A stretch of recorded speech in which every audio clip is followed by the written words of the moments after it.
Welcome back, all you loyal listeners, to the Point Three podcast featuring your favorite trio of hosts, Spider Brando, Hero Scroll, Funko Lou, back again for this installment of the Point Three podcast to bring to you our Marvel MCU rankings. 45 projects on the board. We're going to knock them down 15 at a time for you.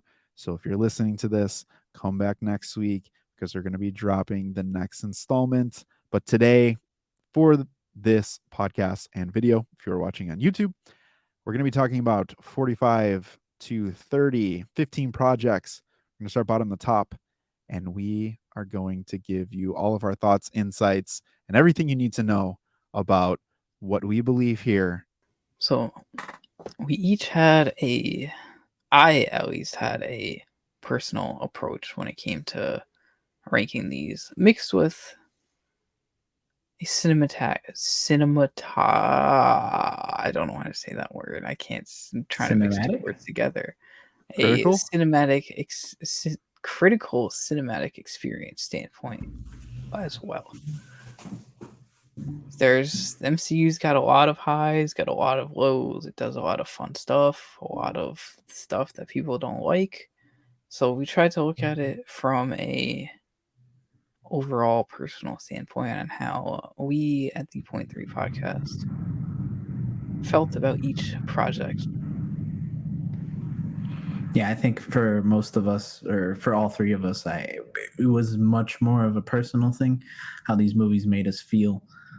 If you guys caught us on our YouTube and our TikTok live streams, we were kind of going over the tier rankings of the movies, which is not the same as the official ranking, but we were discussing a lot of them. So you saw kind of the emotions that we got to talk through some of these movies, and it wasn't easy. It wasn't always easy. Critically, I couldn't confidently say, looking at all of our rankings, that isn't really a consideration in many of these. I would say maybe one or two that comes into play, but most of it is a personal thing. So you might agree with us, you might not. And even taking it a step further with that is it's very hard to go through and rank at the same time looking at the multiverse saga of the MCU, phase 4 completely, plus some projects at this time of filming in phase 5, and then ultimately comparing it to the Infinity Saga and seeing everything on a list all at once. It makes you think, and it really takes you back. And to be honest, all critiques come from a personal place. We all have different perspectives. It's what we do at the Point Three podcast. We give you our insights and our thoughts to create conversations so that you can ultimately make your own personal determination, right? Everyone is going to have a different perspective. The nice thing is we're your favorite trio. So we took everything that we thought, lumped it together, basically law of averages, and we came up with a consensus. So as we're going through these rankings, although a project may be consensus 40 or 25, 15, 10, 1, we may have individually had it on a different level or a different rank. And one more point to add before we do jump into the ranking discussions, just something to remind all the listeners. The top 15 and the top 20 for the MCU by no means is a knock, or is that movie, project, or show, whatever you want to call it, a slouch. The top 20 for the MCU is ridiculous. And that just goes to show you, since 2008, how high of a level that Marvel Studios is functioning at. Because no one else, I don't think there's any other sort of franchise or cinematic universe attempts, cough, cough, DCEU, that can have 20 legitimate. I mean, I would argue our top 20 is universally most people's top 20. I would throw that out there, give or take some. But that's crazy to think about. 20 projects where you're just like, this is A to S for some people. Yeah. And speaking in terms of that as well, another point before we move on to it, I also wanted to mention that just because something is ranked a certain way doesn't necessarily mean that it is a bad film or show. Mm-hmm. It is just in our personal rankings, it is better or worse. We have, I think, both personally and in the consensus, some films that might be ranked a little lower, maybe that C to B tier movie, but still be higher up on the consensus ranking. So that can happen. But that, just know that it's not a knock on any film or any show. We're not going after that aspect. 0.3 positivity, baby.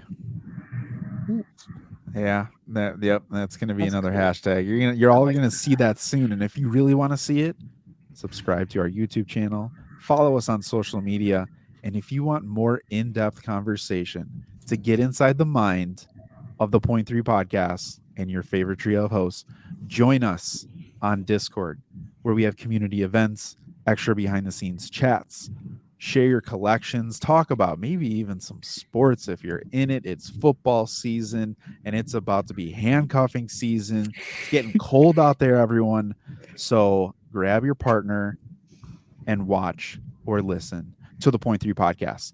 But without further ado, we're going to get into these rankings. Spider Brando, if you would do us the honor of kicking off our honorable mention, which we're going to get into at a later date. But we have an honorable mention, and then we have a project that maybe or maybe not's going to make it on. I don't know. Spit some facts. So we got a very interesting honorable mention that I would like to see where it gets ranked. Miss Marvel. Because I have not watched it yet. I'm taking the L on it. Boo this Taking man. the massive L on it. But Drop some L's in the I'd chat. very, very much just looking at both of your guys' ranks for it. Very curious to see where it would be after I fully watch it. I know most of what happens throughout the show. It's just I can't give it a rank because I've never sat down and fully watched it all the way through. And for someone listening, if you're cursing him while listening to this in the car, don't, because it's a new conversation when it comes to the MCU post Endgame. And we're going to save Miss Marvel for a minute to talk about maybe potentially kind of the state of some things when it comes around when this came out, because it's very relevant. But as we go on, it'll kind of become a little bit clearer. And we would like to say Agent Carter will not be included in this rank set either, even though it's listed as like a timeline order movie, right, on Disney Plus or show. Yeah. Mm-hmm. But I don't know. It's just kind of. I haven't watched that either. I can't lie. It's irrelevant, right? It is irrelevant. And if you liked it, power to you. I'd love to know why and why you spent the time watching it, but it's irrelevant for this timeline. Let's just call it what it is. They slapped it on there. It was kind of hype going into Endgame with Cap's story, and she's been nerfed so many times. Just Haley Atwell, I apologize on behalf of Marvel Studios.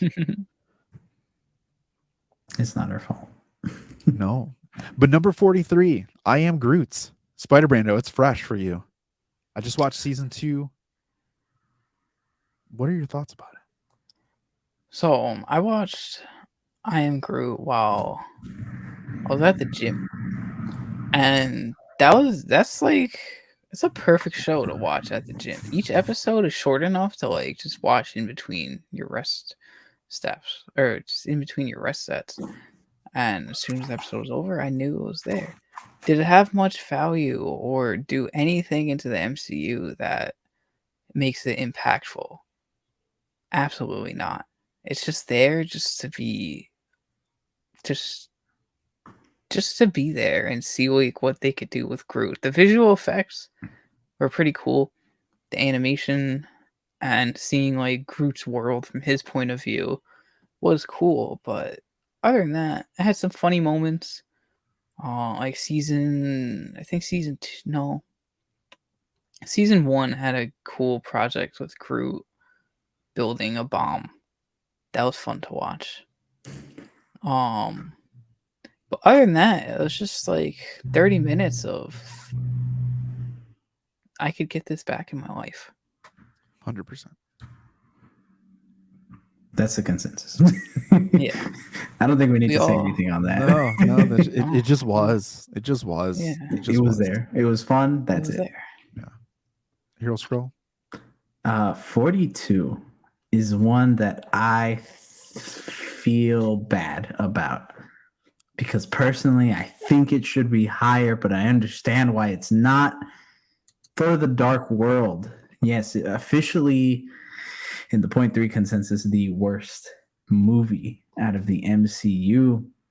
Um, again, personally, I think it should be higher.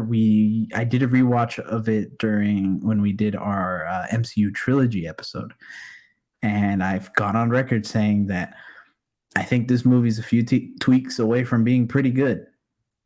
But again, completely understand why people don't like this movie. It's hard because of the dialogue, some of the story choices that they do. So it just continues the up and down roller coaster that the Thor projects are.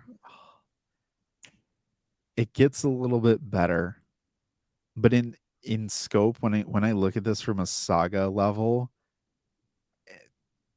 I didn't love the whole Natalie Portman thing and the way that she exited real life to come back, and you know Loki and the Dark Elves and just the story in general. Like there's some weird things. However, this movie does get better to me after watching Endgame and Thor's story. It's very important to Thor's story. And I think it's very important to Loki's story and their relationship. And without this movie, you don't have that story. But from a movie standpoint, at a movie level, I think it had a lot of issues and probably more issues than most things on this list for me. Yeah.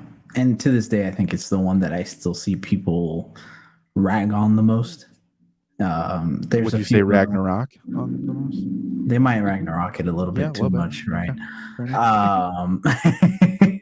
But they rag on it just because of what it is, and I know for some it's because they haven't rewatched it, and it's that mob mentality of oh well it was bad when it came out, and it's like yes it's not the greatest, but I don't think this movie's bad. There is like two others that I think are actually bad on here within this 45 to 30. I just think that this is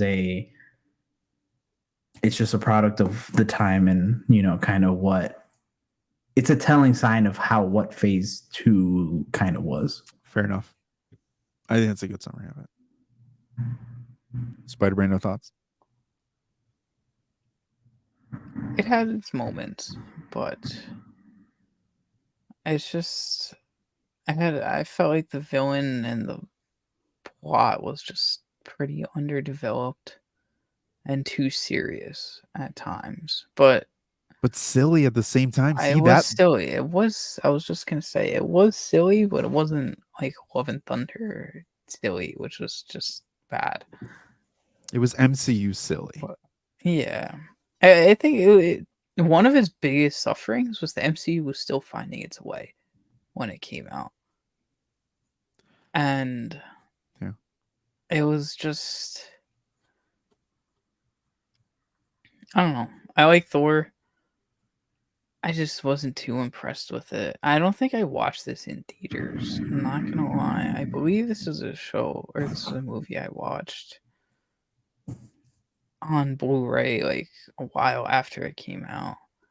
I might have even just skipped it until like I did an MCU rewatch. But when I got to it, I wasn't too impressed. That's fair. And you brought up a really good point of it finding its footing. And I do think the MCU had its footing at that point and knew what it was trying to become. but it didn't know how to do sequels well, I think. And I think that's the Yeah. main issue that the MCU kind of has still. It's following up some of these stories. Iron Man 2 is a good example where a lot of people don't like Iron Man 2. Avengers 2. Avengers 2 is definitely the lowest point of the Avengers. And Thor the Dark World, when you look at what it had to follow up, it had to follow up Thor, which I do think and will stand by that is a good movie. I know some people are like, oh, Thor, but no, Thor 1 is good. And it had to follow up the story of Avengers, which at the time was the peak of the MCU. People wanted to know, well, what's going to happen with Loki? You know, how are they going to set up the next big threat and everything? And they kind of don't do any of that. And truthfully, they kind of waste Loki a little bit in this film. So again, Thor the Dark World is our number 42. But number 41, which you can argue could be number 50. Ant-Man and the Wasp. Oh, Ant-Man and the Wasp. Wow. That's a marketing ploy and a half of a movie right there. Did we just change our rankings like live and bump the Dark World up? Well, here's the thing. We have a certain spider to blame because their personal ranking on it had made the consensus go up. True. We'll Spider-Man. No, we're blaming. I mean, are you gonna look at my list and say it's better than any of the movies that? Well, listen, by say one that- point, Ant-Man and the Wasp does slot ahead of Thor: The Dark World. Listen, what's your high of this these movie? are all 1 point differences between It's close. and 39, 42. I just realized that. You can easily move these up and down, right? That's why it's in this kind of bottom third tier. But that is the awesome part about the MCU. Depending on what you focus on and where you put your weight in these movies, and you put that critical lens on and still carry with your personal feelings on this, stuff moves, and that's okay. And that is a positive sign for any sort of cinematic franchise. That is great. I feel like Star Wars is coming back around to that, to be honest with you, where people are starting to look at things in more positive light overall and accepting others into a fandom, and they can have conversations like, I actually like this lightsaber, I actually like this battle, I actually like the way that they're talking about this Jedi or the Force, and they're just like, oh, okay, versus being like, if you don't swear a blood oath, then you're not a real fan. Sorry. Listen, this was I'm gonna focus. Forget Ant-Man. This was peak Wasp. When I first saw Wasp come in with Ghost in the fight, I was like, whoa, Wasp is gonna be a problem. And by the way, Wasp is a problem. And I thought I had high hopes for Wasp. This is the first and last time that you will think that. Insert violin right here. Bam. The world's tiniest violin, because they would be playing the tiniest one. Yeah. Yeah. Oh, that's funny. That's actually pretty good. It is, right? Yeah, I got that. I've gone on record before saying that this is the movie that gives credence to the complaint that people have that everything in the MCU is just about setup. That they're always thinking about the next movie, the next big thing. This is genuinely, I feel like, the only one that does that, where it is clearly there just to set up what's going to happen for Endgame.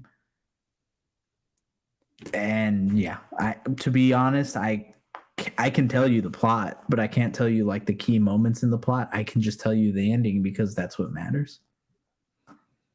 Yeah. When I think of this movie, it's two pieces. Wasp fighting in the kitchen and a giant salt shaker, and then Scott Lang being like, oh no, floating. Hello? Yeah, guys, help. Yeah. That's it. That was cool. That's they really marketed that movie to be like much more involved throughout the whole of it, besides just the random, or not random, but just besides the ending. Oh, But Ant-Man, real quick to that point, Ant-Man and the Wasp is probably the biggest offender of things that people are claiming today that aren't really going on. But definitely Ant-Man and the Wasp is easy cash grab. Marketing, toys, branding, cups, this, all that kind of stuff. You're like, oh, sick. This is going to be so cool. And at this point, on the heels of Ant-Man 1 and Civil War, that was probably peak Ant-Man anticipation going For into sure. this movie. And then you're like, finally, we get Wasp. She gets her suit, and it's almost like that like roadie thing where it's like next time, and you're just like, ooh, here's the tease. And then she starts beating people down. You're like, this is gonna be cool. That's all I got. All right. And I think that's a great segue to lead into number 40, which is Ant-Man and the Wasp: Quantumania. Do those same problems carry over into Quantumania? Or is Quantumania this low because of its own different set of issues? Okay. I think its own different set, but similar set at the same time. Mostly different though. That reminds me of completely random, but that reminded me of that TikTok sound. Where is it? What's his name? Harry from the OG Spider-Man. I think where he's like same, but different. Yeah. Same. Yeah. That just reminded me of that. I haven't come across that side of TikTok. Listen, on paper, Quantumania should have been a top 15. Yeah. Should have been up top. And the 100%. only reason why this is another one of those things. I think you guys probably talk to this better than I can because I'm getting heated just thinking about what this movie should have been and what it actually was. Maybe this is like a true 42 because they push, here's the big bad. They push that we're going to explore and world build. They push that this is going to have massive implications for the MCU overall. And what we got and what they told us it was going to be, I feel like this was a massive, massive knock towards the MCU of being like, well, you guys kind of lied to us a little bit. Like, I feel pretty betrayed in a way and very misled to an anticlimactic ending where it's like, did I? Like that is not the character that you do a did I with Kang, personally. Maybe they'll prove me wrong come whatever movie that they're not even talking about today, Kang Dynasty. Real life stuff is going on. Ant-Man and the Wasp: Quantumania, this movie could have easily just been called Quantumania and never included Ant-Man and the Wasp. Wasp was barely in it, by the way. I was just about to say, Sorry. I was excited to see her. And especially coming off of Ant-Man and the Wasp. I was excited to see more of like their tag team duo fighting together, but we got that for maybe one fight. And the CGI, I don't even want to get started on the CGI in that. No, just cheeks, you can say it. Just cheeks.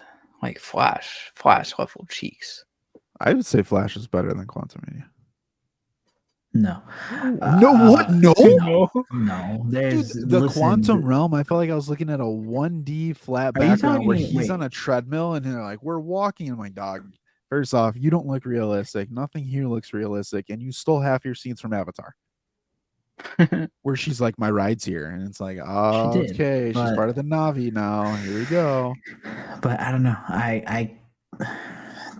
Flash, that's a can of worms for a different day.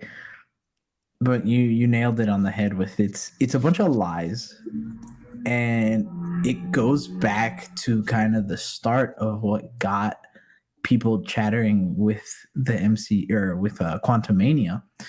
If you guys remember, was that big T-shirt, the production T-shirt that got leaked, and it was like Ant-Man's crushed helmet and Kang on it, and people were like, "Oh snap! If he doesn't die, then like He might not die, but something's gonna happen. Big And consequence, massive implication, and something. they promise you that throughout all the trailers. They're like, "Hey, Kang's an issue. There's consequences. You know, you knew they might win, but it's gonna be at a cost." And we were chatting, but not really in the podcast yet. Everybody was like, "That's what we want to happen," and then that didn't happen. And then they make really brain dead decisions. Even looking at the Wasp's mother, I forget her name, Janet, where she's like, they ask her, "Why didn't you tell us about him?" And they're like, "I just didn't."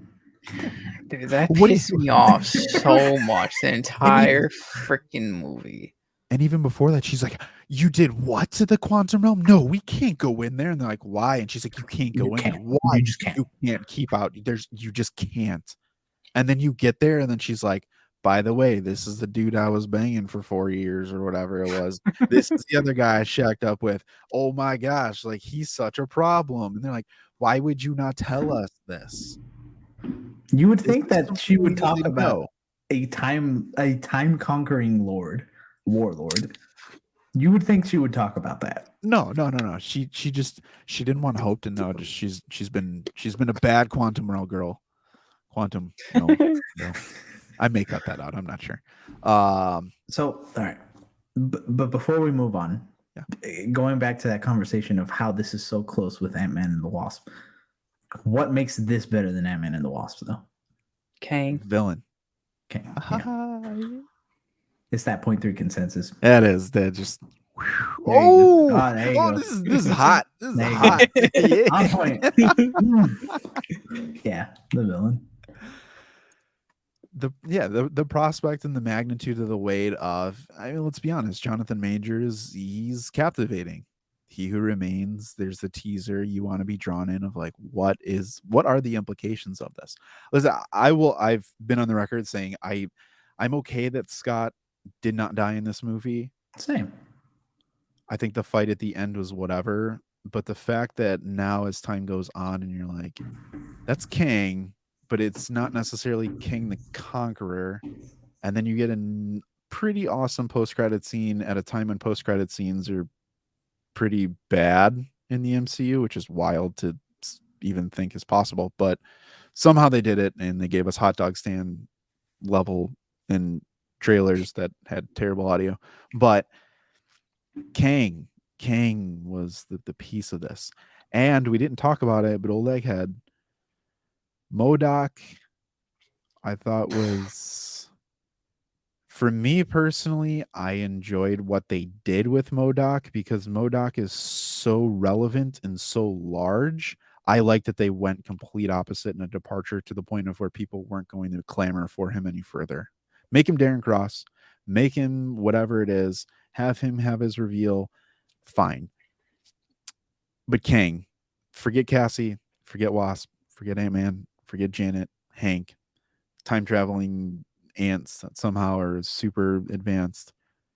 All of it in hindsight is not going to age well and has not aged well. But you can go back and watch this movie and look at Kang and be like, is he probably one of the better villains or antagonists in the MCU?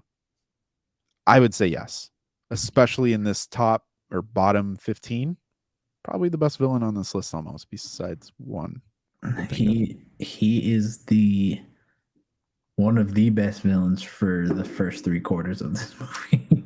Ooh. I will argue the ending is for me what made him solidified it. Really? Yes. Hmm. I think the reason why is because I know a lot of people are saying like he got beat by ants, but I think the one thing that he really showcased here is just how much ego he has. And you saw his anger come out and you saw his God complex, like all of these things that have been festering while he's been stuck in the quantum realm, banished, whatever, lost the war. I think you saw like cracks of that. That's why I wish that they would have made it very clear that he didn't die, because once Scott says, well, did he? Did he not? I hope that version comes back, because that version, like look at a Black Manta type of thing. That person who seeks revenge And when he comes back, when he's fully equipped, that's when he runs through Scott Lang and he's like, "You got away from me once. You didn't get away from me this time, Avenger. Gone. Rip through the next person. Gone." Like, that's your first 5 minutes opening to Kang Dynasty. Ant-Man gets roasted. Wasp, roasted. Cassie barely escapes. Hank, see ya. Squash. Janet, I don't know. You know what I mean? Like, maybe she's then Cassie's mentor. You can use him in a lot of ways to fix the mistakes that Quantumania had because of the ending that they set up. If he's alive. I like that. The Ant-Man crew is pretty much gonna be the Ragnarok crew post 100%. Ragnarok into Infinity War. 100%. I like that. I mean, you can argue that's what should have happened in this movie, but I think to open a movie like that, I think That'd be menacing. That puts some respect on his name. Just being like, I'm vicious. Gone. That would solidify him in the same way it did Thanos, honestly. 100%. Yeah. 100%. That's all I got. So, moving on to number 39. I don't want to talk about this movie. I'm kidding. I am excited for its sequel coming out in November, so stay tuned with us by then so you could hear our deep dive and discussion on it. But at 39, we have Captain Marvel. Talk about another marketing heavy propaganda movie of introducing a character that's going to be so important for the next upcoming movie, but was only in it for maybe 2 to 3 scenes and got her body handled by a power stone. I would like to add really quick. Spider-Brando's propaganda did not mean the feminism. No, actually, no. I have to throw that out there. Probably cut that out. No, it's fine. Leave it in there. I just want to mention that. You know, people just assume things now. Exactly. 100%. No ill will here on the Point 3 podcast. It is just pure critiques. No cheeks. Continue. Can we make that a hashtag? The Point 3 podcast. Your critiques, no cheeks. Oh my god, I love that so much. It's the next hashtag. Yep. Coming to a live stream near you. Oh man. No, but continue. This movie had its moments. At least. Like, I agree. I like seeing a young Nick Fury. At this point, that was cool for sure. Yeah. Well, I forgot where I was going to go with that. Was this quick reminder? When did this movie come out? Came out before Endgame. After Infinity War. After Infinity War. Before Ant-Man and the Wasp. It came out that March before. No, it came out after Ant-Man and the Wasp. Did it? Yeah, I went Infinity War, Ant-Man and the Wasp, Infinity War in May or April 27th, Ant-Man and the Wasp in July, and then Captain Marvel in like March. Yeah. Came out in March. We're getting some clarity. We threw the red flag, threw the challenge flag out. It's under review. A former movie theater employee here. I know this era by heart because that shit traumatizing. I feel like there's something that came out in the fall though, but all right. I don't think so. I think it was just Ant-Man and then the call is in. Captain Marvel. After further review. No, Spider-Man was right. Oh, he retains his time out. Pick the flag up, baby. I shouldn't have challenged. Dang. All right, so what was it again? Infinity War? Oh, Infinity War, Ant-Man and the Wasp, and then Captain Marvel. Okay. And then Endgame. So remember, we had And then that. Far From or no, yeah, and then Far From Home. Sorry. Well, no, but think about it though. Going into this movie though, where Ant-Man and the Wasp kind of was in that category of like the play, the purpose. Ooh, let's hype up like what's gonna happen to segue us and bridge us from Infinity War to Endgame. The anticipation for Captain Marvel, and again, this movie was $1 billion movie.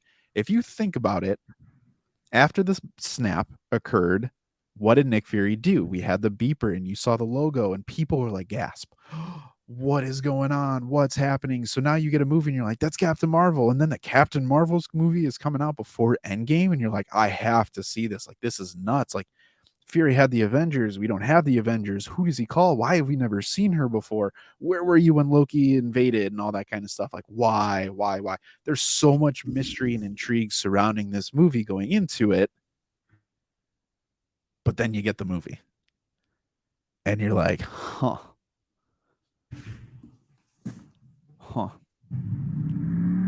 I'm okay that you weren't around. It was Yeah. another one of those situations where you left the theater and you're like, meh. Yep. I was just about to say that. I remember leaving the theater just kind of like pissed off. I was hoping to see. I mean, it was cool to see some of her powers, but like all she did was just fly through a ship. Like that's just some freaking. I don't know what's up with Disney and just flying through ships. They did that with Last Jedi also, but I don't know. Like that's just speed at that point, and not really power. Power. No, it could be both. I don't know. Just like I said, it had its moments, had its flaws. I did like the whole Kree, no Scroll Kree Earth like Okay. Why? trifecta. Because that's where I give this an edge. And I gave it an edge on a rewatch before Secret Invasion to then not give it the edge and take it away just to give it back before the Marvels. But what was so interesting for you Well, I'm from just that thinking of aspect? it from like just like as a Earth-born human myself, trying to put it into perspective from like Fury of like, what the hell would you do if Yep. you're like the only one that you know and you have an alien species coming down to your planet that has beef with another alien species that could wipe out your own planet? Like, not only could the Skrulls wipe out Earth, the Kree could also wipe out Earth. And like, how the hell do you mediate that? And you would think you'd have Captain Marvel on Earth like 24/7 be there to freaking, or at least find the scrolls a planet or mediate stuff between the two parties. But I don't know. She was just off finding other planets or just helping out other planets. I forgot exactly what she was doing. Nothing. Exactly. Nothing. Nothing. Here, I want to say this real quick when your guys' thoughts. When you watch back in a chronological order and you go Captain America, Makes the no first Avenger, sense. this movie fitting where it fit, I think would have been so much more impactful if this movie came out before Avengers came out. And then the Marvels, a version of the Marvels or Captain Marvel 2 came out at or around Avengers 2. And we would have seen her a couple times to be like, what you're doing is so important that you're off world. You're so strong that we don't have you, that Earth is in trouble. Because when we see her come through, it's like, great, like you're just kind of here. I don't believe that we should feel that a what if episode and someone who's not Captain Marvel getting Captain Marvel's powers had a better showcase of Captain Marvel's powers. Like to me, that is a no go. Should never have happened. But this movie would have been so much cooler pre Avengers. And I think it would have added more weight to Nick Fury's decision to assemble the Avengers that he did, full well knowing that the threats that exist outside of Earth are there. And the fact that we have an alien that came in, he's like, oh crap, can't call you, got to put this team together, but you are here somewhere. I think that was a slight miss, personally. Obviously, hindsight, but I would have preferred a Captain Marvel story during phase one if this is what they plan to do the whole time. If not phase 1, at least phase 2. At least, like you said, introduce her in something else. Have her be in something, Guardians, anything. Just to introduce that she's out there and she is your panic button. Yeah. And show the reason why she is that panic button. Should have been that Gold Ranger, man. She should have. But on top of that, the other issue that I personally have with this movie is kind of the subversion of expectations that fail. Where, if I remember correctly, I haven't watched the trailer in a while. But I remember them kind of setting up the Skrulls to be a villain in this movie. Yep. Right? Yeah. And then they pull the rug from under you. And it's fine, right? It's whatever, because the Kree are there and the Kree are the real villains. And that's like, okay, cool, fine. But then also, we went in knowing that, okay, hey, Nick Fury has his eye. He's going to lose it in here. And everybody and their mother theorized about what was going to happen. Was he going to be fighting a Kree and like lost his eye? Was he going to be fighting a Skrull and the Skrull took his eye? Blah, blah, blah. And then they're like, nope, he was playing with a cat. MCU laughter and they're humor. like, gotcha, right? Dude, they got me. I'm not gonna lie. You like that? They got it. I did. I did like that. I thought it was like that's like the most unexpected way that you would think a guy like Nick Fury would lose an eye. And Goose is just adorable.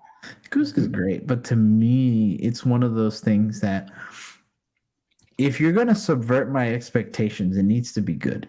Because if the subversion fails, it's so much worse than if you were to just give me a more straightforward answer.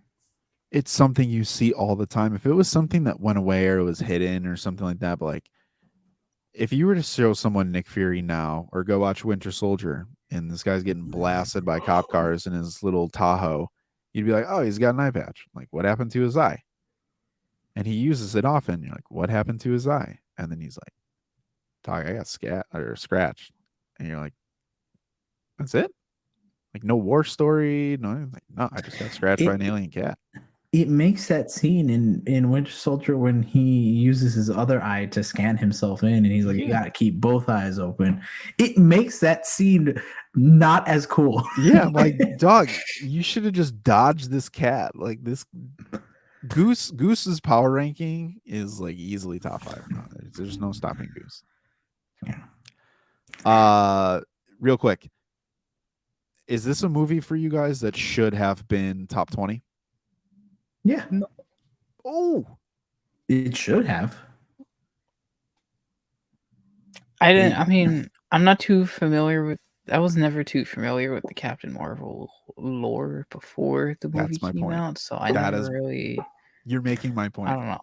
I never really thought it would be top 20 movie. You had every possible reason to make Captain Marvel feel very special. Like we were talking about, that Gold Ranger, that ace. Captain Marvel is an ace. And it helps you set up characters like a Miss Marvel. It helps you set up characters like a Rogue. It helps you foundationally. Captain Marvel should smash every single person in the MCU right now. And I'm like, okay. She's not who I care about when it comes. She is the third person that I care about out of 3 people for the Marvels movie. I am more interested in Kamala. I am more interested in Monica. And then here you go. Brie Larson, Captain Marvel. What are you going to do you're going to get rebooted? And okay. Like she didn't leave an impact on me. And I didn't think it was cool in Endgame when she showed up. I actually thought it was dumb. And I was like, why are you showing up now? I don't want to see you in this. Although I did think it was kind of cool when she first interacted with Cap. And everyone, she showed up and she's like, Fury, where's Fury? And everyone's like, dang, who's this? Why are you stepping on my toes? But then she doesn't do anything. She just floats outside of spaceships the whole time. And I was going to say my line of reasoning is the same to yours. And I say that's why it should have been. Because they had every reason to make her feel special, so she should have been.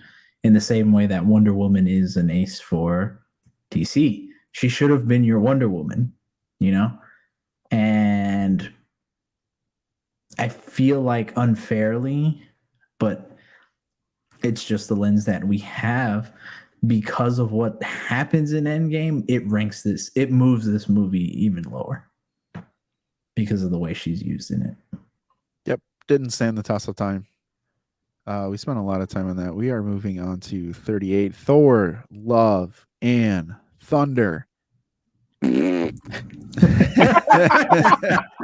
dude, that would have been fitting at any point in that movie, by the way. Jane? Oh God. Oops. Yeah, no. Oh God. Love and Thunder is, I think, easily could have been a top 5. Yeah, I was gonna say 5. I was like, do I go that high? And I'm Top like, 5. yeah. I think it. Oh. Bro, it's Thor. At this point, Thor is just on the heels of Ragnarok, on the heels of getting back into the game. This movie had it was ripe for an awesome story, continuing world building, further Thor story, and just diving deeper into the Thor mythos. There's tons of content on Thor, and then they chose to make this movie. That is a massive L, in my opinion. Flip Dark World and Love and Thunder. Ooh. I'd flip it. I guess my rankings really screw both of those. No, my ranking screws Love and Thunder up. Oh, I I had have it the highest lowest. ranked out of all 3 of us. Why'd you like it then? I No, liked. Lou did actually.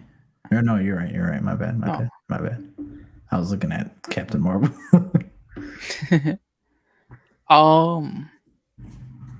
Why did I like it? I liked it because I like Natalie Portman, and I thought, Bro, and you're I out thought here her saying Mighty Dark Thor. World is 43?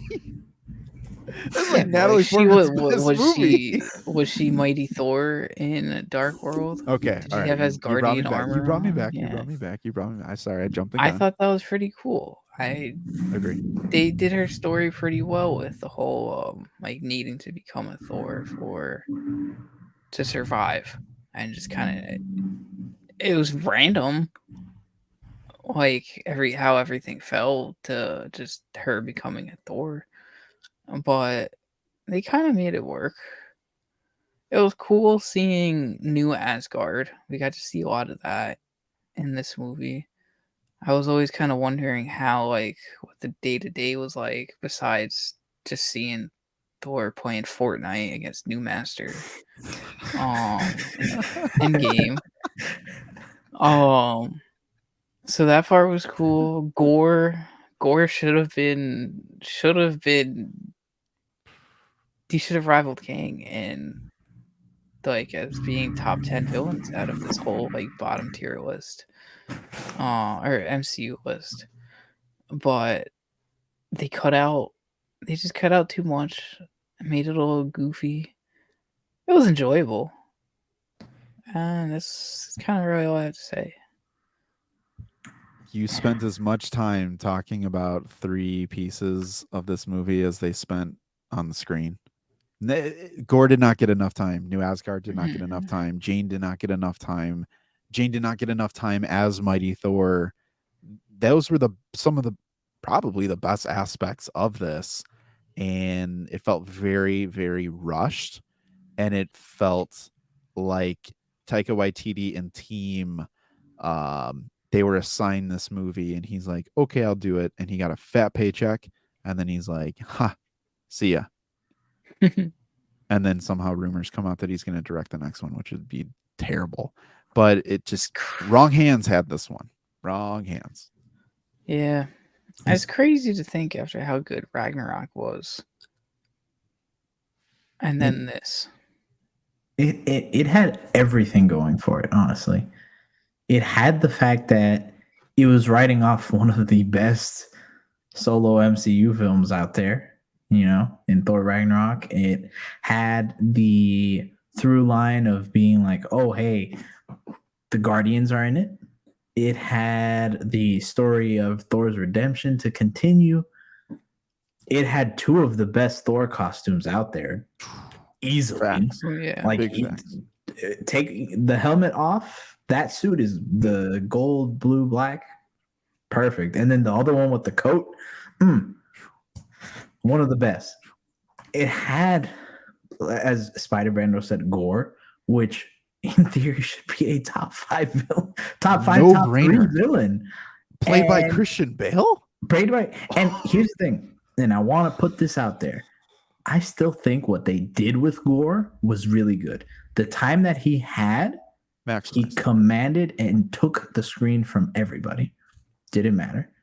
So props to them. And I'm one of the few. I like his design. It felt very MCU, but I It think felt it's MCU. cool. But when you think of it as like this specter of death coming for you, I feel like it adds a little more. But I understand why people don't, because they're like, oh, well, he doesn't look like his weird Voldemort comic self. And it's like, yeah, I know. But anyways, it had everything going for it, and it just failed. The story, I'll say this till I'm as blue as my shirt in the face. This story was tailor-made for you to world build. You have all the gods in Omnipotent City. Why did Zeus not work with Gore to bring him there and say, listen, I know you exist because gods are telling me you're here. There's someone that I don't like. I don't like Thor. He's the biggest problem. You want to get rid of the gods? Here you go. Full well knowing Zeus is like, I could probably stop you, even though, hey, guess what? You can't because Gore is just that BA. But fine. You come here. I have this meeting. You get to feast on all of these people and do what you want to do. And we get introductions to other characters in the MCU. You get the Zeus storyline. The Hercules thing is dumb. It's just my opinion. But Gore should have been a bigger problem in this story than he was. Absolutely.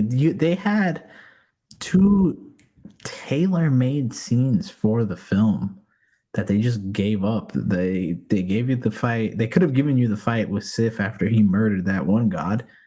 And then they could have given you a massacre at the Pantheon. And they didn't. And it was like, why? You have this genuinely tailor-made scene for two pieces of a puzzle could not fit better than those two.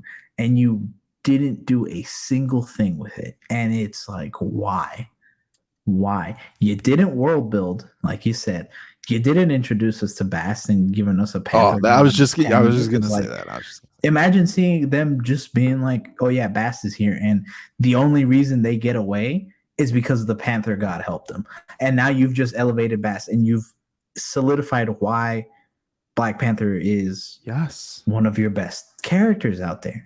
And then again, you could have shown why Gore would have been the biggest problem within the MCU since Thanos. And you didn't. We should have seen the MCU version of the Snyder cut when Darkseid first showed up on the world. Yeah. That's what level of scene that should have been in this movie is like the beginning of the climax before you ultimately get Thor and Jane versus Gore. Not the kids. Oh God, and the kids. Not eternity. Not love. No offense. You made up a character. Then like, what are you gonna do now? Like, great, Chris Hemsworth kids are in it. Fantastic. Like, now what? Like, what if she's like, I don't want to do this? You're just like, oh, well, she's a Funko Pop. Get that for some reason. Gore's daughter. I mean, Thor's daughter. Oh no, Gore's daughter. Gore's daughter. Yeah, they don't even get the name right. It's another one of those multiverse saga big swing. Not even. It was a half-hearted swing with a big bat. And anyone else could have picked it up and been like, it didn't seem that hard to do. Honestly, and then you literally brought up the fact of Gore's daughter, which is something I always forget about, because they basically imply that she's eternity. And I hate sounding like one of those, comic bros, but eternity should be one of the biggest, one of your big cosmic characters up there, with like Silver Surfer almost. And then you're you forget that it's in the movie. Yeah. Yes. Would I watch this movie again? No. Mm-mm. I'd Have look I up watched it since I saw it in theaters? No. I'd look up a compilation of Gore's scenes on YouTube before I'd watch this movie. In like 8K when it comes time Yeah. at that standard, and just visually fantastic. And shout out, and no disrespect, Tessa Thompson as Valkyrie. Oh yeah, she killed. Yep, I enjoyed it. But do I care about Stormbreaker and Mjolnir's little comic sentience? Not really. Do I care about Iron Man 2? No. According to my rankings, I do. Number 37. 37, Iron Man 2. Listen, I thoroughly enjoyed this movie, but I can admit that it's not great. I thought it was cool, but it's not good. And I want my bird. I want my bird. What did you guys not like about this movie? Ooh, Whiplash. the villains. Whiplash, villain. Villains, yeah. It was just kind of like, I don't know. It just felt underdeveloped and too much. Huh? No, not too much. It just felt, honestly, this is a movie I probably should have rewatched before ranking it, but just based on my gut, I don't remember liking it as much as obviously as the first one or the third one, because I remember I did do like an Iron Man trilogy rewatch, and I remember I came out of 1 and 3 definitely liking them a lot more than 2. The young fan in me loved this movie visually at the time. Thought it was super cool. Like the fact that when he was at the Grand Prix in Monaco and he steps in, it's like, dude, your Iron Man suit isn't in this clunky, takes 15 hours for all these Jarvis bots to put it on you, and you're out here stepping on a suitcase and you're like, let's go. That's cool. Whiplash, it's whatever. But then Rhodey and War Machine, you're like, yes. But this, for me, the biggest offense of this is when I really felt like the MCU really was veering off the tracks when it came to comic accuracy and an abuse of names of things that are relevant and that play a large role for this specific character, but they nerf it in a lot of ways. When it comes to Justin Hammer Tech, and you're like, Whiplash, you're like, that's not Whiplash. You know, like the Iron Man was probably the biggest offender of that in general, of just misusing just MCUifying characters and themes, and you're just like, what do you like? Okay. Yeah. For me, the plot is what also knocks this movie down. That's fair. It feels too similar to the first one.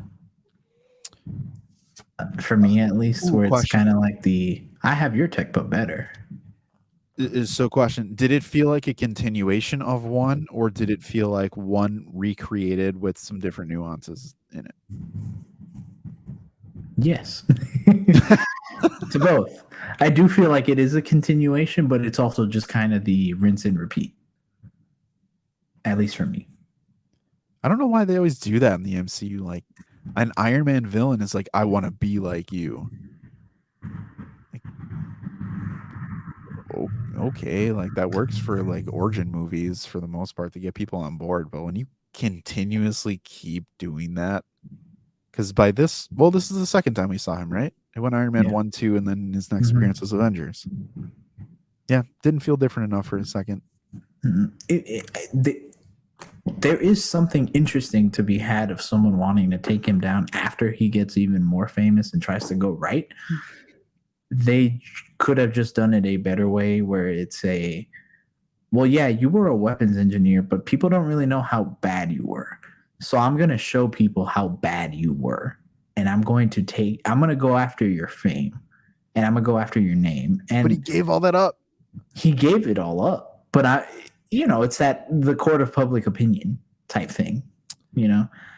Eh, And that's what Justin Hammer kind of wants to do, but he does it in the most backwards way possible, where he's like, yeah, I'm gonna go hire the criminal that just tried to kill him in front of everybody because he's credible. And I'm gonna have him build me suits because his daddy worked with his daddy. yeah. And it's like, what? Okay. Okay. Simple tweaks to this movie. If you take what they did in the movie, repurpose it, rearrange it, what would you do? Because I've always said this about it. You can take what they had, and I think you can make it better. Oh yeah, absolutely. You just put it in. What would you guys do? Justin Hammer is not one of the main villains. Oh, okay. Either that or make him more competent. To make him, like I said, that kind of, hey, I'm going to go after your name. I'm your competitor, but I know what you're doing and what you've done. Not, hey, I got like tech too, bro. Not that. Are we going to talk about Iron Man 3? What did We'll they do in about Iron Man 3? There's We'll talk someone about who Iron Man wants to take down. We'll stay on track for a second. Yeah. Don't you guys think that they should have went reverse with Ivan Vanko or whatever you want to call him with Whiplash and went suit first, you get smoked, and then you come back at like a last ditch effort of like bare bones kind of stuff? I would almost have rather have seen that desperation of like, I'll do whatever it takes instead of the standard, all right, Iron Man 1, the guy had a crappy version of the Iron Man suit, Ironmonger. He was armored up. So you think the next time I see this guy and he just has whips on his hands and his a tank on and these skins exposed, you're like, yeah, I'm gonna go up against Iron Man. I made you bleed. I expose you. And it's like, no, like no. You didn't. You just tried to kill someone on live TV. Yeah. But we were all supposed to be like, whoa, how dare you do that? I don't know, man. Iron Man 2 should have been so much better. Again, when you look at all the movies, and for those of you watching and listening, when you look at where we have the Iron Man movies as a whole, you're like, how is Robert Downey Jr. like one of the GOATs of all time? Because movies aren't like These movies are not that great. Okay. Next one. Spider-Man. Black Widow. I like that movie. I had it ranked highest out of all three of us. And I just thought it was a cool theater experience for me. It was the first Marvel movie that pretty much came out at during COVID when theaters were opening up. And it was nice getting together with all my Marvel friends again, being able to see it. It had its moments, had its terrible CGI moments. We're looking at you, Florence Pugh. Florence Pugh is great in it. I still can't get over that whole like one of the bad CGI scenes involved Yelena. She just puts over in a pole through a helicarrier thing, and then it just jams and just blows off. She somehow survives that. And survives it. How is a random pole going in there gonna like? If anything, those blades should be spinning so fast that pole just freaking cuts it, unless it's like vibranium or titanium, like adamantium. It wasn't. Definitely wasn't.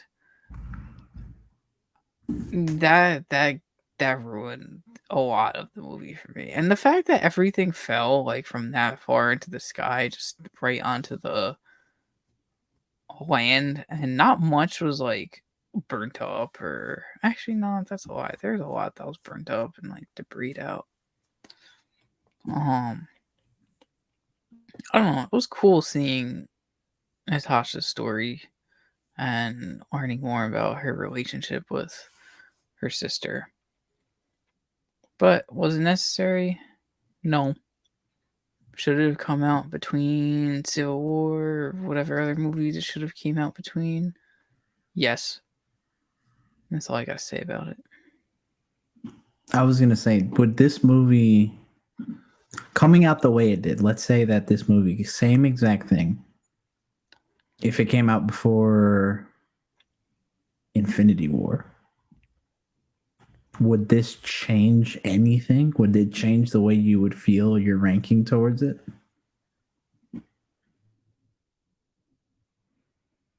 No, I don't think so. I still think this should have came out after Infinity War, before Endgame. Mhm. I think this would have added, given the movie, I think it didn't world build, but I think it would have added additional thoughts and complexity to what ifs that lead to nowhere. You weren't going to see any of these characters. What are they going to do for the battle against Thanos? Nothing. Like, maybe coming out right after Endgame or somewhere around there. This movie maybe doesn't have a great spot, to be honest with you, because what does it add overall? The biggest thing that it could have added was more emotional weight to Natasha's death in Endgame. Okay. So maybe that Infinity War Endgame window was probably its best, where you really got to care about her. And I mean, if you think about it, for the first good half of an Endgame, she is one of, if not the main character.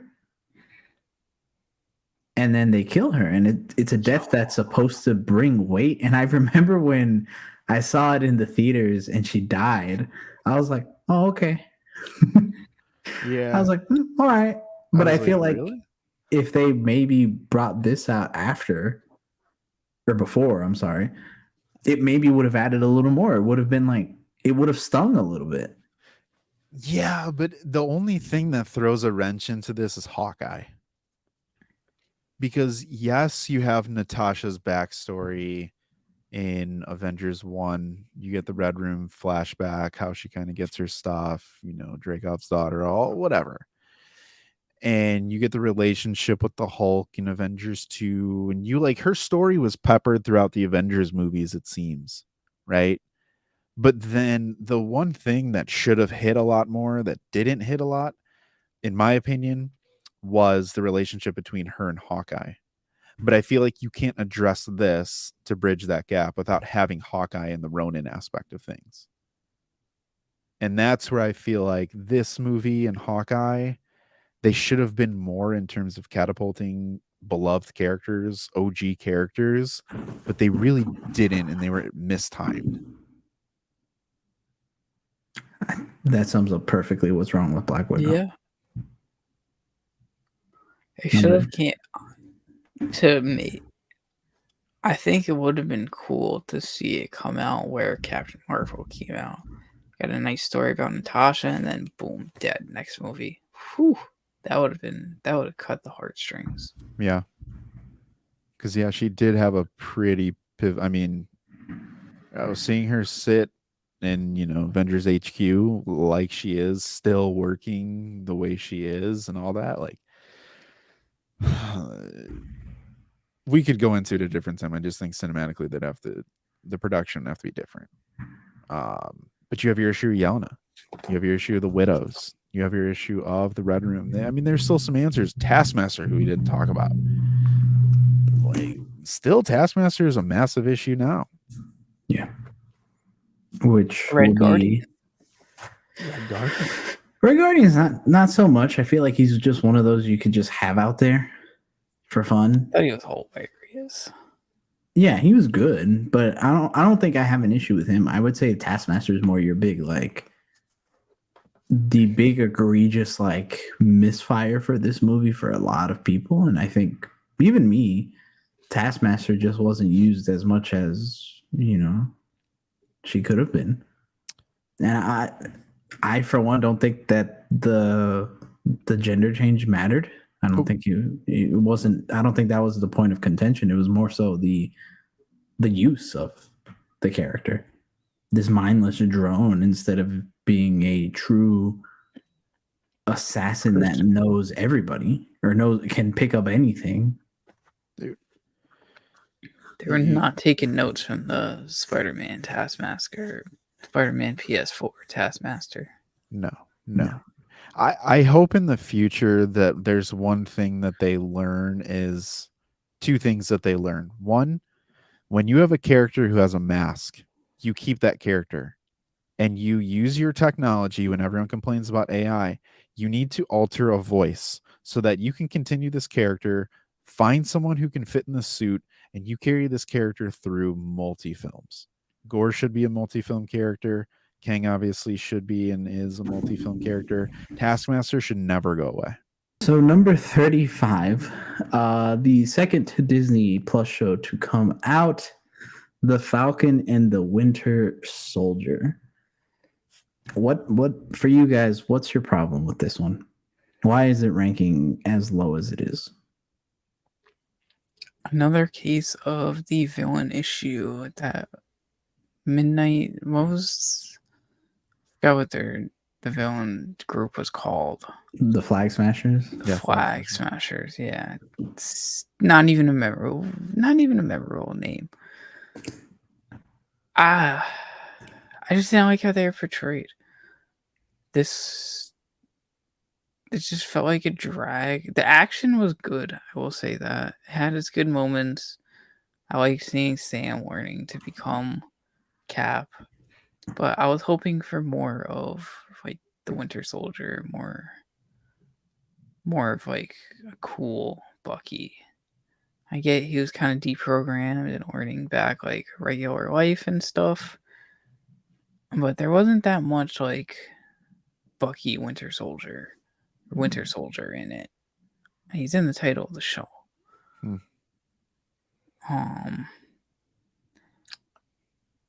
The U.S. agent pissed me off a lot, but he was meant to piss you off as a phony Cap. I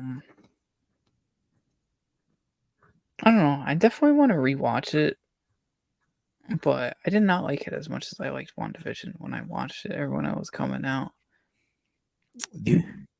This was one of those things before we knew it. This was a kind of show where I think it should have been a movie or a special presentation. I think you could have cut a lot out from this and still delivered what it ultimately did and just kind of highlight how the government is leveraging super soldier like heroes to replace and control an Avengers level character such as John Walker and be the new face and be the Captain America and be the symbol.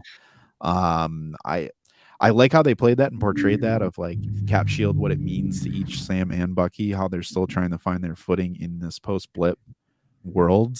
I just think at the end of the day, by the end of it, it falls flat. It was promising, and then it just kind of plateaus and then just ends. And it felt very, for lack of a better words, this is a true mid show for me, to where it wasn't terrible, but like it wasn't great or good, but I liked moments, but there were moments I didn't really hate. I just didn't think anything. I just felt numb sometimes. Yeah. It was one of those where the highs were good, but the highs didn't pull it enough to really make it worth something. I think I would say the only really truly big high is when he gets the costume finally and truly becomes Captain America. If that, but like then you get the comparison of, all right, well, the Sharon power broker, she's the power broker, and it's like, ugh. Like you don't hate it, but it was like that was kind of stupid. You know, I remember thinking that. I was like, that's kind of stupid. Yeah. And then Baron Zemo dancing, not really doing much. Another thing that I thought was really kind of stupid. Madripoor felt wasted. Listen, Madripoor did have a high though when Bucky was like, "I'm going to pretend to be the Winter Soldier again," and he was just beating people down. Yeah. But then, like again, that was one That's season. what I was hoping for every episode. Yes, exactly. Beat people down every episode because the flashbacks of him dealing with those flashbacks and that trauma, I think was good. They did a really good job, and then, like Greg said about how that's what that what Cap Shield means to him and how that gets him out of that dark time. I think that was beautiful. What it meant to Sam, beautiful, everything. But then again, those low points kind of drag it down to where it's like, Mm-hmm, and mm-hmm, the mm-hmm. highs don't make it soar. How people talked about She-Hulk is how I felt about Falcon and Winter Soldier. How I originally thought I was going to rank She-Hulk and felt about it is exactly how I felt like looking back at Winter Soldier now. Yeah. I remember I was giving She-Hulk so much shit until I finally caught up with it. And boy, did that surprise me. Who real quick before we move on to number 34, which do you guys think executed better on that government grounded street level in a way type storyline? Falcon and Winter Soldier or Secret Invasion?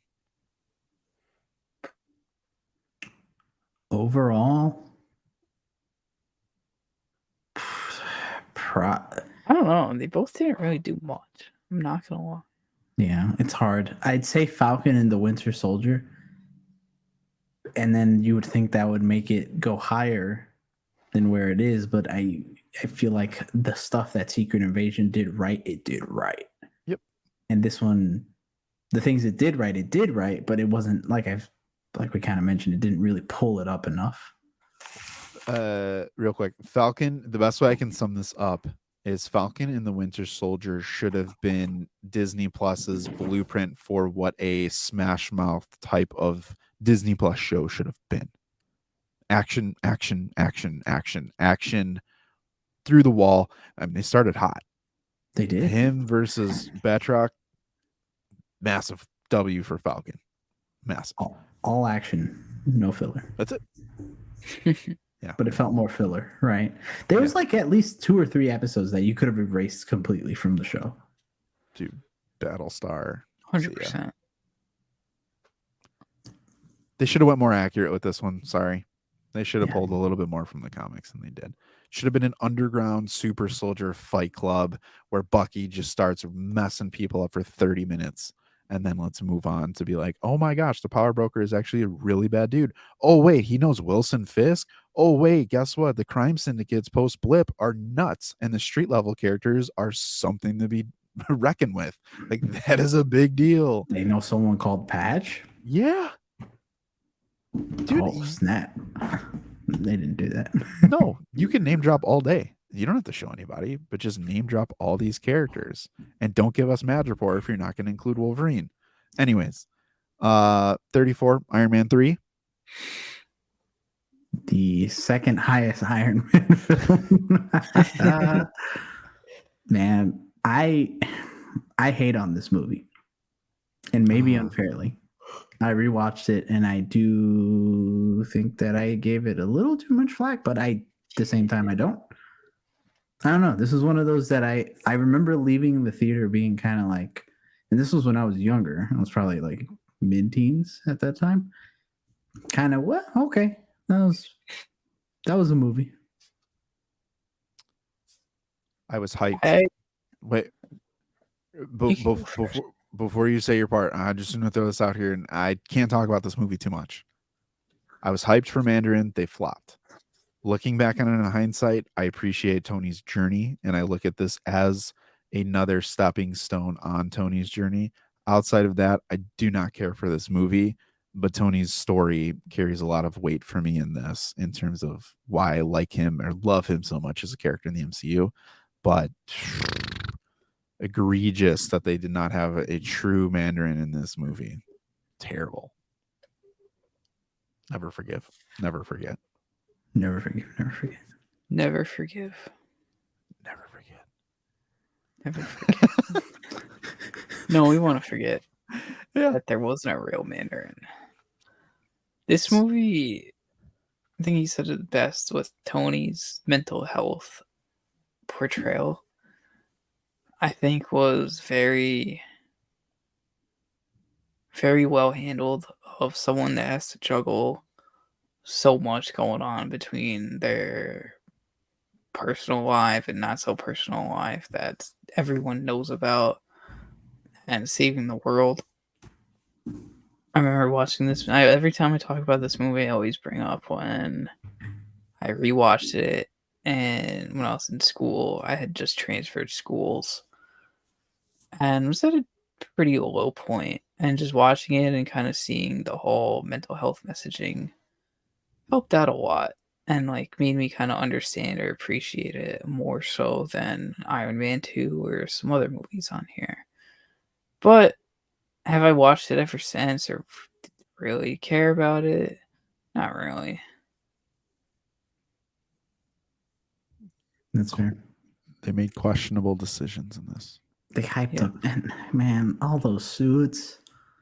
They ruined a lot of suits in this movie. All those suits we could have seen that we never did. Oh. Speaking of robotic suits and what they could have been, freaking 33 Avengers Age of Ultron. I hate this movie. I hate this movie. I hate it. I hate it. I hate it. This is one of those This one's movies got that I some think should have mix. been lower. I'm This one got a sorry. I wide pulled gap it up. between I'm so ones. sorry. Ultron What is pulled a it up? top 5 villain in the MCU. Ultron is a top 5 villain in the MCU. No. No, no, no, no, no, no, no, no, no, no, no. Top 5? Okay. All right. Why? From a surface level standpoint, I cannot say this about every character, but at this point in the MCU, find me a better or cooler looking villain that evolves throughout the movie. Find me someone who sounds as good as Ultron, who looks as good as Ultron, who's powerful enough to go against the Avengers, who felt like a world threat, even with his motivations being somewhat eh.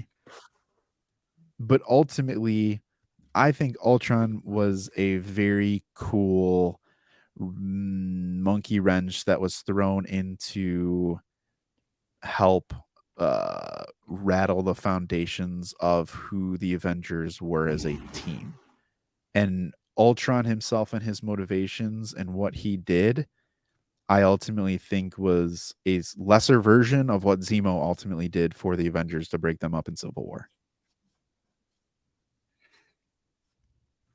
That's fair. Vision is Yeah. what brings this movie down to me.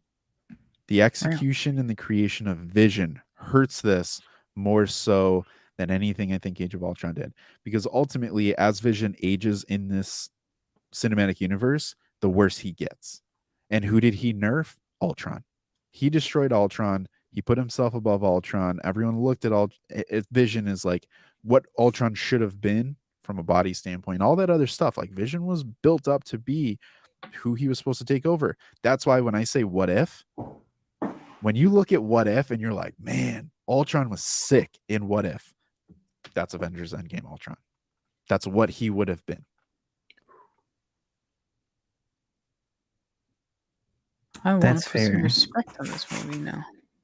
That's I want to fair. rewatch it. I'd have to rewatch it and try to look for that, but I have rewatched it. It's been probably like a year or two since I've seen it. But it's one of those things where those high points that you said are the low points for me. And I wouldn't even say necessarily like how he looks. I do think he looks great and he sounds amazing. They did a very good job with him on that. And they do make him feel like a threat. I will give them that as well. The only issue is it's such a generic Agree. threat. It's such a, well, I'm a robot and I don't like people. Rah. and it's like, you know, at his base, that is what Ultron is. I just think that it could have been presented in a better way. Sure. And the plot with him using Wanda and her brother, I think is really stupid because they are, at that point, they feel like some of the dumbest characters ever because they clearly see this robot that is doing very, very, very questionable things. And they're just like, yeah, you're helping us, right? And he's like, yeah. And they're like, cool. I appreciate it. And then you get the Hulk leaving after, and then they kill off Quicksilver, and then it's like they do all these things in this movie that it just makes you question a lot of things. And then You question the MCU at this point. you question Everything it. you said is valid. And this was the point where people are looking of like, is this the end of the MCU? We don't want to see another Avengers movie if this is what it's going to be like. Yeah. And as I've stated before, this is one of the movies that I very much remember to this day. I left and I felt disappointed. I was like, I didn't like that. And that was when I was younger, when, normally when you're younger, you like basically everything. But I left and I was like, okay. And then I still feel that way. There's better portrayals of Ultron out there, man. You look at the Earth's Mightiest Heroes, and honestly, at some of the concept art that they did for this movie where they're facing off against a giant Ultron, and I'm like, oh my God, that would have been sick. He evolves, but he doesn't evolve enough. I agree. He should have evolved more, gave himself like 8 different bodies at least. Yeah. And not have just Ultron bots, because at the end of it, they don't really fight Ultron. They fight his consciousness. And then that's it. So they should have had a better, I don't think it's cliche to go the like classic superhero route to be like, hey, you should have a big boss fight. But everything you did in Avengers 1 felt massive. This felt like it was more of a Civil War level type of movie. This didn't feel huge. It should have been more. Again, what if? And you started incorporating maybe an Infinity Stone or something more. Like, you should have used Ultron to world build a little bit more, universal expansion. You should have used him in a different way to be like, I am this smart. I face the Avengers, but it's the mutants that are the real threat. It's they should have dropped more of these things. I don't know if they legally could have at that point, but I think they could have positioned this MCU version of Ultron better to catapult someone besides Vision. Yeah. They could have led into Civil War a little bit better too, where I feel like, again, Ultron should have came after the Avengers in every possible way. He's an AI, so not only does he want to destroy them physically, I want to destroy you in the public image. Mm-hmm. And you think about it, they had the perfect way. He's a robot. He could have easily dug dirt on them and give him these intel files, and then using the Mind Stone, he just could have been like, hey, hate the Avengers. Here are these things they do. But they don't. They don't do any of that. They do that better with Red Skull than they do with yeah. Listen, 32 on this list and 31 Hawkeye, Disney Plus. You get Kate Bishop, you get a Yelena, Ronan, Maya Lopez. She got a spin-off from this. That's how great this show was. Coolest. What was the coolest moment in Hawkeye before we move to 31? Oh man, the Yelena Hawkeye fight. No, dude. No, the car chase against the tracksuits, and he had the Pym arrow. Yeah, that was cool. Yeah. I thought that was cool. Yes, you're right. You're right. Yeah. I thought this a little trick arrow I stuff. forgot about that. Like slight, but like shout out to LARP. You know what I'm saying? Yelena eating mac and cheese out of a just a pot. Sauce pot. That's good. Dude, that'd be me. That'd be me sometimes. Sometimes you just gotta eat straight out. You don't feel like doing too many dishes or an extra dish. Sometimes you don't want to do that dish, Yeah. Lowest point of Hawkeye. Kingpin. Thank you. Yeah. Is this 0.3 certification? Kingpin. Yeah. All right. Yeah. On point. There you go. Yep. On point. 31. Guardians Holiday Special. Oh, I'm so sorry. Cut that. Give it to him. All right. 31. At 31, we have the Guardians of the Galaxy Holiday Special, which I happened to watch over this past weekend in Discord for a impromptu movie night. So if you are not in our Discord, join below for some random movie nights or planned ones. But you know, it's not Christmas season. I decided to watch this movie special over the weekend. And boy, am I excited for Christmas. It got me in such a holly jolly mood.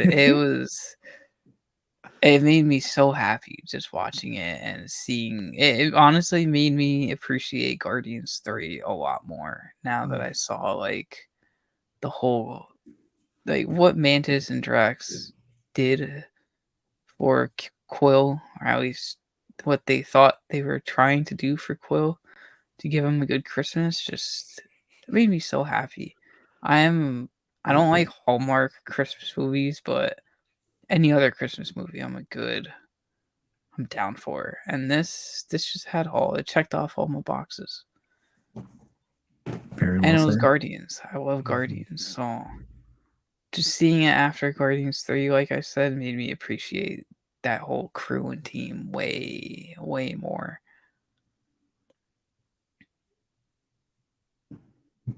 That's all I got. I have nothing to add. I have nothing to add either. All I picture in my head is Mantis and Kevin Bacon. I don't know why. I've heard like just like screaming. I don't know. It's a fun little story. That's what specials should be. Take your characters, have them do something wacky. You enjoy it. You don't invest that much time. Let's move on. But it adds elements that carry over to their next appearance. That's a great way to do it. All right.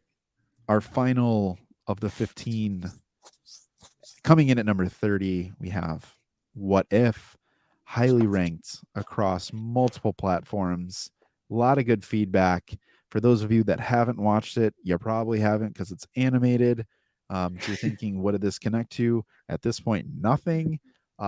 Disney Plus, pretty cool episodes. Essentially, kind of like a chapter by chapter with like a full culmination of the multiversal Guardians type of team that face off against one of the greatest villains I've ever seen Marvel ever do. Awesome. Sweet story. I loved What If.